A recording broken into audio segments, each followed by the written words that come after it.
¿Qué tal? Saludo cordialmente a todos los asistentes al quinto coloquio internacional Historia y Misión, Iglesias Territoriales, Protestantismo e Identidad en los Pueblos Indígenas de América Latina. Mi nombre es Víctor Eduardo Ramírez Márquez, soy maestro en Historia por el Colegio de San Luis y actualmente doctorando en la misma disciplina por la Universidad Nacional Autónoma de México. Quiero dar las gracias a todos los miembros de la Fraternidad Teológica Latinoamericana, especialmente a los queridos maestros Carlos Martínez García y Carlos Mondragón, quien me hizo favor de invitarme a este coloquio como ponente. Le agradezco mucho, maestro Carlos. El título de esta ponencia es La llegada del protestantismo a Durango y la oposición del catolicismo local entre 1870 y 1908. El espacio social en el cual situamos el presente estudio es la ciudad de Durango, capital del estado del mismo nombre. Es aquí donde en el periodo citado tuvieron lugar y se desarrollaron los acontecimientos que vamos a comentar a continuación. Las fuentes principales de las cuales abrevamos para llevar a cabo el presente estudio son dos de carácter hemerográfico. La primera es el Evangelista Mexicano Ilustrado, que fungió como órgano oficial de la Iglesia Metodista Episcopal del Sur en México. Y aquí en la imagen, a su mano izquierda, están viendo la portada del ejemplar donde aparece un artículo relativo a los orígenes de la Iglesia Metodista Sureña en Durango, que aporta datos muy importantes. El segundo es el que tenemos a nuestra mano derecha, es el semanario católico El Domingo, que fungió como tribuna del obispado local en Durango y desde el cual se publicaron pues varios artículos que atacaron la llegada y la doctrina de confesiones religiosas ajenas al catolicismo.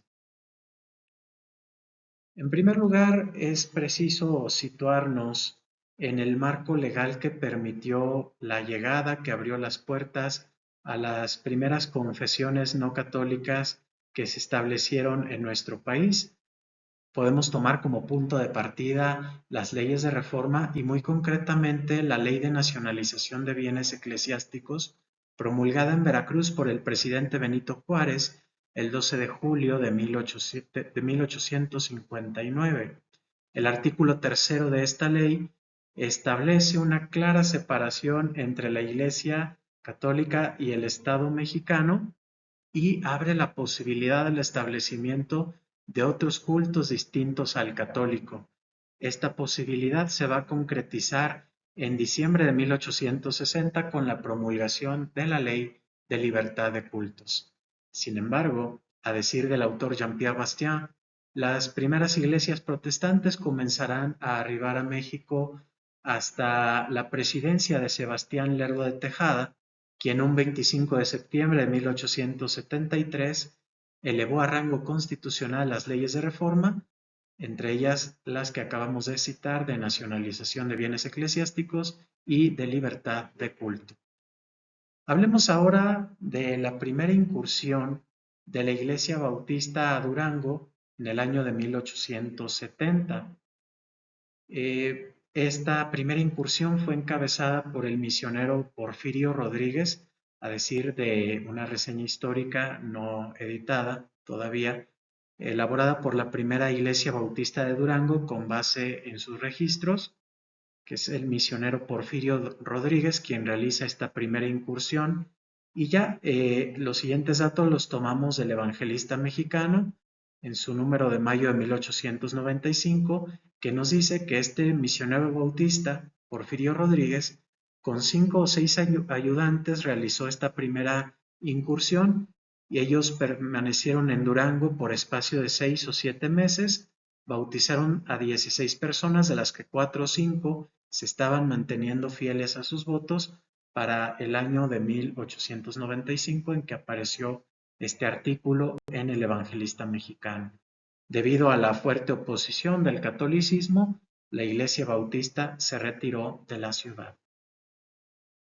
Después tenemos una primera incursión de la Iglesia Presbiteriana a Durango, que tuvo lugar en el año de 1880.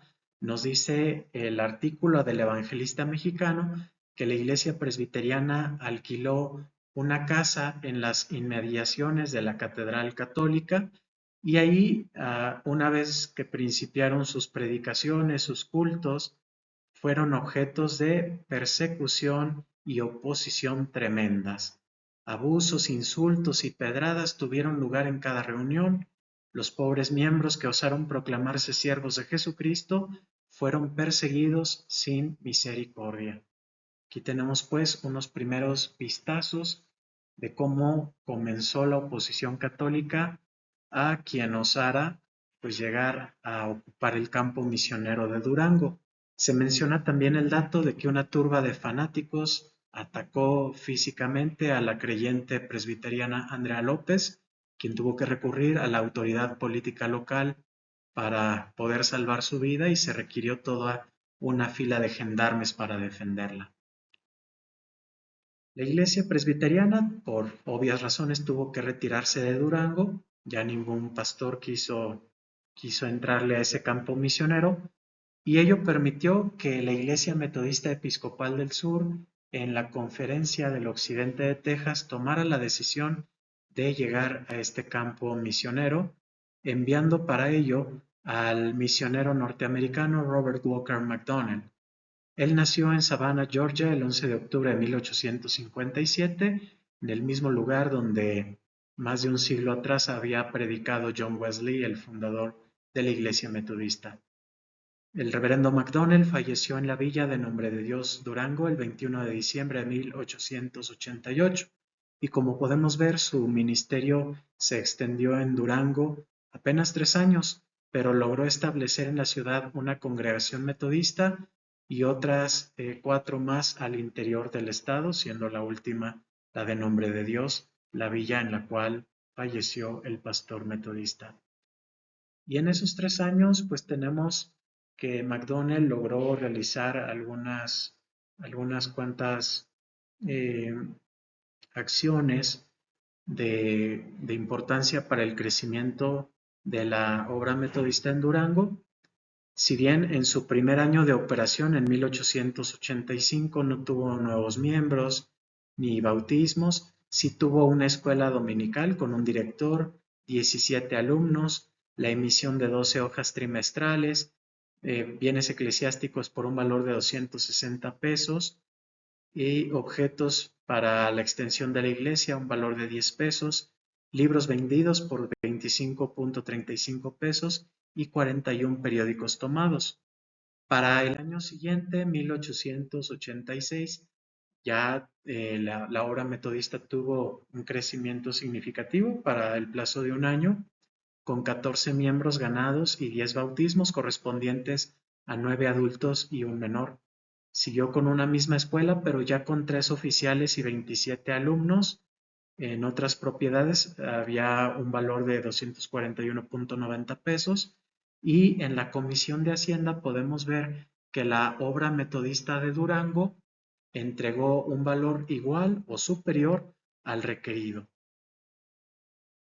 Y bueno, pasamos ahora a comentar lo referente a la oposición católica a la llegada de la Iglesia Metodista Sureña a Durango, que se manifestó en el Semanario Católico El Domingo, que era obra del canónigo magistral José Ignacio Cázares, quien con las élites locales fundó la Sociedad de Propaganda Católica de Durango, quienes se encargaban de la redacción del periódico, y también con artesanos y practicantes de diversos oficios de condiciones más humildes, fundó la Asociación de Artesanos Católicos de Durango, quienes se encargaron de la impresión y distribución de este rotativo, el Semanario Católico El Domingo. En la imagen pueden ver la parte posterior de la Catedral Duranguense, donde se sitúa el coro de canónigos, donde pues el magistral Cázares presidía los oficios del culto católico correspondientes al Cabildo Catedralicio.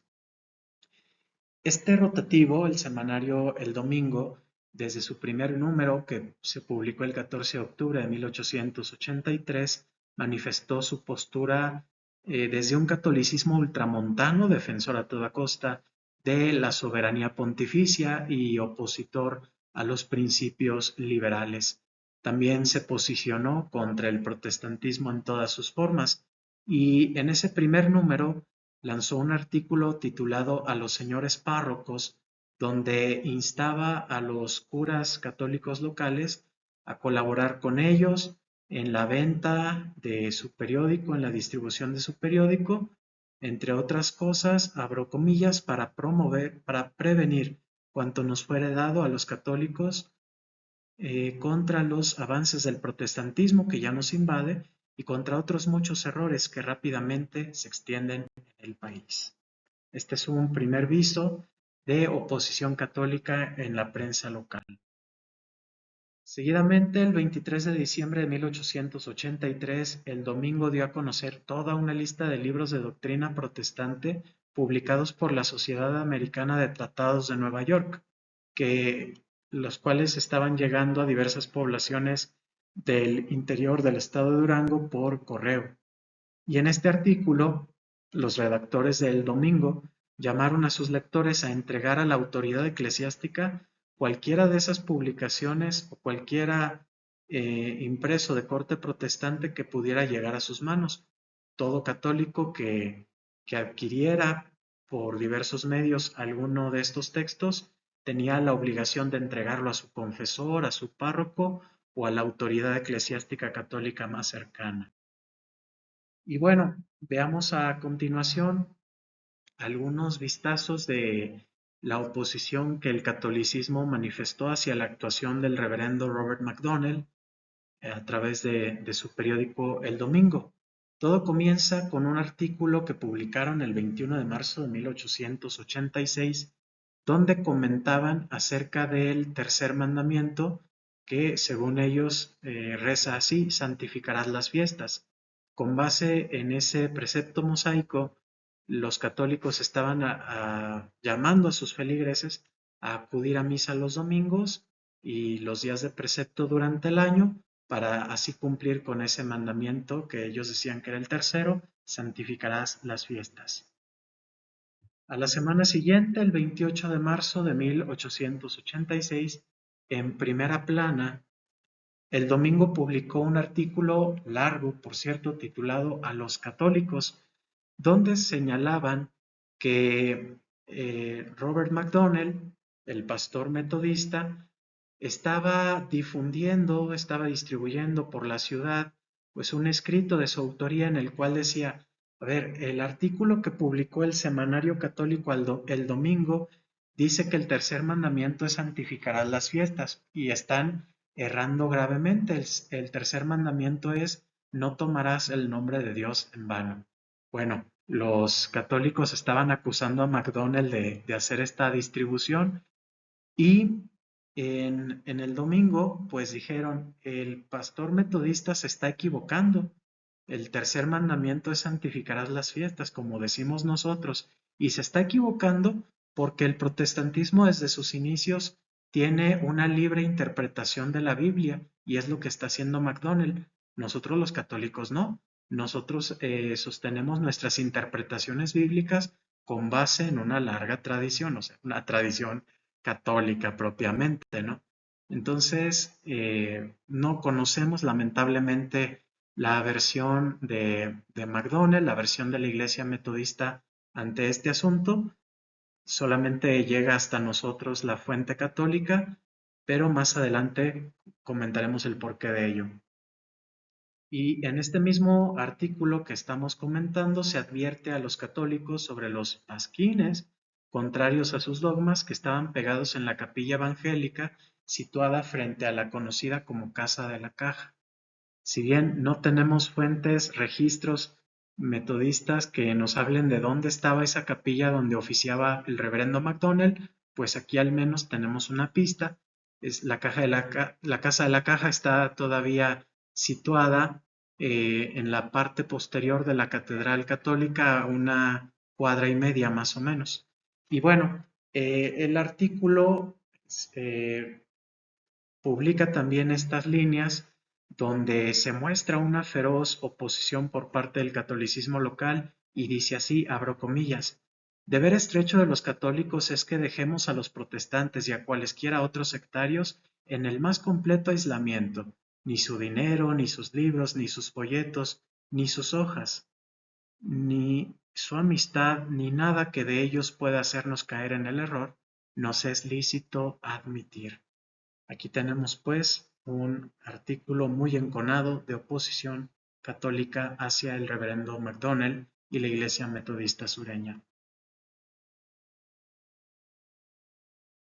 Y otro artículo más de oposición católica hacia MacDonald lo tenemos el 2 de enero de 1887, donde el domingo llama la atención sobre la puesta en circulación de un periódico titulado El Testigo Cristiano, cuya responsabilidad atribuía a Robert MacDonald, a quien también acusaba de distribuir en la ciudad rotativos protestantes como el Evangelista Mexicano, el Abogado Cristiano y el Faro, de los que advertía a los católicos lo siguiente: no es lícito leer, retener ni hacer circular tales papeles. Cierro cita.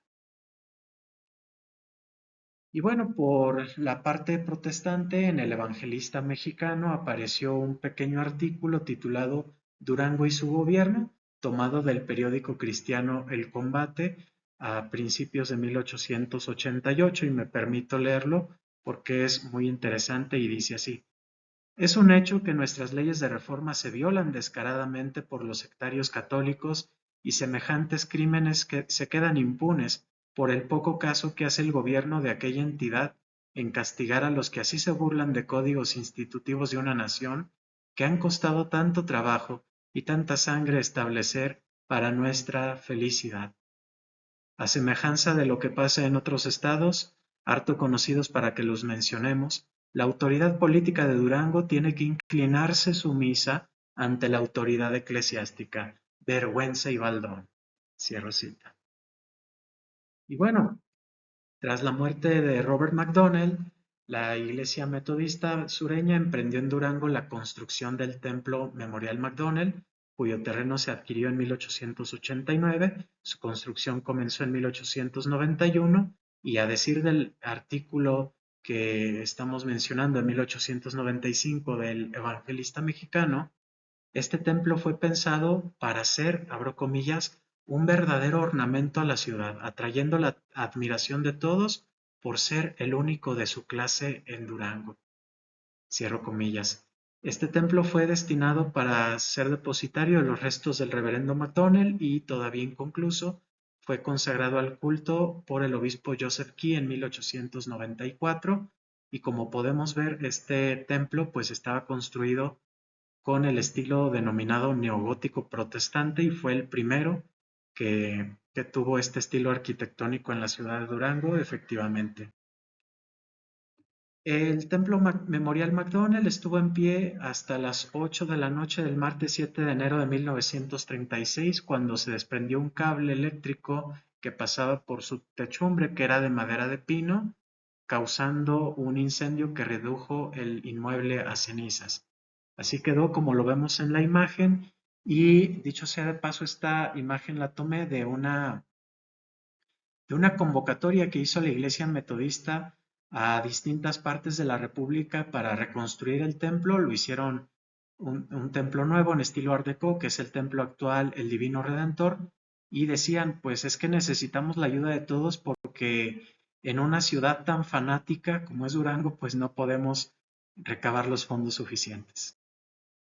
Tenemos también esta placa testimonial que sobrevive hasta nuestros días sobre la Iglesia Memorial MacDonald. Señala aquí el año 1891 y, como pueden ver, pues fue grafiteada, por decirlo así, por fanáticos. Fue, digamos, violada en las inscripciones y, pues bueno, en ese estado llegó hasta nosotros. Por último, quiero comentar un episodio que yo llamo la acción bautista y la reacción católica, y es que el 16 de noviembre de 1899 la Iglesia Bautista pudo lograr establecerse en Durango en una segunda incursión, y logró así ser la segunda iglesia evangélica que logró establecerse en esta ciudad después de la Metodista Episcopal del Sur. Y bueno, aquí en la imagen tenemos el templo que levantaron, una ilustración a colores que en su frontis señala el año de 1905. Y con respecto a la llegada de esta iglesia, pues señala que fue difícil debido a las carencias y a las presiones ejercidas por católicos en la ciudad. Su llegada fue de la mano de los pastores Petronilo Cardona y A.C. Workings, y entre el 14 de enero y el 29 de septiembre de 1900 lograron bautizar a 8 personas de origen mexicano. Cabe mencionar que este templo que vemos, el primer templo bautista, estaba construido sobre las márgenes de la Sequía Grande, que hoy está entubada, y en una inundación a mediados del siglo XX, pues este templo se perdió, siendo sustituido por el actual. Y bueno, la reacción católica consistió en que ante la construcción del templo bautista al sur de la ciudad, pues el párroco de la zona, el sacerdote católico Felipe Arellano, pues mandó construir un nuevo templo dedicado a la Virgen del Refugio, que inicialmente era una pequeña capilla, pero que fue para contrarrestar la acción del nuevo templo bautista que se había construido en las inmediaciones de estos barrios que no contaban por entonces con un templo católico. Y decía el padre Arellano, o sea, estamos construyendo como iglesia católica el templo de San José al norte de la ciudad, todavía no lo terminamos, pero ya es necesario que construyamos en el sur un nuevo templo a la Virgen del Refugio. No dice el por qué, pero todos entendemos que en ese año 1905 se construyó el templo bautista y pues había que reaccionar de alguna manera a la llegada de la primera iglesia bautista. Y finalizo esta intervención mostrándoles este plano de la ciudad de Durango, donde acá donde tengo el cursor, espero que lo alcancen a ver, está situada la plaza central, la plaza de armas. Acá al norte está la Catedral Católica. Por acá está la Casa de la Caja y enfrente estuvo la capilla evangélica donde ejerció su ministerio el reverendo metodista Robert McDonnell. Más hacia el norte todavía está el emplazamiento del actual templo metodista El Divino Redentor, donde otrora estuvo el templo memorial McDonnell. Por acá en el sur, acá tenemos donde señalo la actual Plazuela Vaca Ortiz, entonces Alameda Central, sobre las márgenes de la hoy intubada Sequía Grande, bueno, enfrente de la Alameda Central, los bautistas construyeron su templo, también desaparecido y sustituido por una nueva construcción. Los católicos, por su parte, situaron de este lado el templo dedicado a la Virgen del Refugio en reacción a la llegada de la primera iglesia bautista. Pues con esto finalizo esta ponencia, no sin antes hacer mención del aniversario de la matanza del 2 de octubre del 68 en Tlatelolco, hoy 2 de octubre de 2025, todavía en espera de que se siente entre nosotros la justicia con respecto a este acontecimiento, como diría la autora Rosario Castellanos. Muchas gracias por su atención. Les deseo lo mejor a todos. Un abrazo desde Ciudad Universitaria. Hasta pronto.